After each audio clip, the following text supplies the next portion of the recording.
Après l'annonce du gel de la réforme de la justice, les manifestants israéliens s'interrogent désormais sur la prochaine étape à prendre. Une mobilisation qui est parvenue à faire reculer la classe politique israélienne. Mais pour les manifestants, un gel temporaire n'est pas suffisant et les protestations continueront jusqu'à ce que la loi soit rejetée à la Knesset. Une revendication qui n'est pas envisageable pour le Premier ministre israélien. Nous sommes au milieu d'un débat important et nous le surmonterons. Vous allez d'abord passer vos vacances en famille. Vous lutterez, mais nous arriverons à des accords. C'est notre objectif de parvenir à des accords, à la fois pour vous et pour nous. L'opposition accepte les pourparlers avec prudence, mais pas les leaders du mouvement de protestation. Yair Lapid, principal parti d'opposition, a affirmé que le dialogue pour une réforme consensuelle doit aboutir à la rédaction d'une constitution.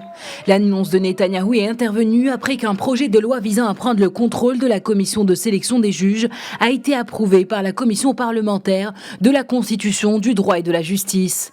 Un projet de loi rejeté par de nombreux experts en droit qui affirment que les listes des candidats sont préparés par des conseils consultatifs sans presque aucune intervention des politiques. Nous sommes en période de cessez-le-feu plutôt que d'avoir tous les différents partis de la société israélienne en paix. Ce cessez-le-feu peut être transformé en un grand moment constitutionnel, où on arrive à un consensus sur les caractéristiques constitutionnelles de l'État.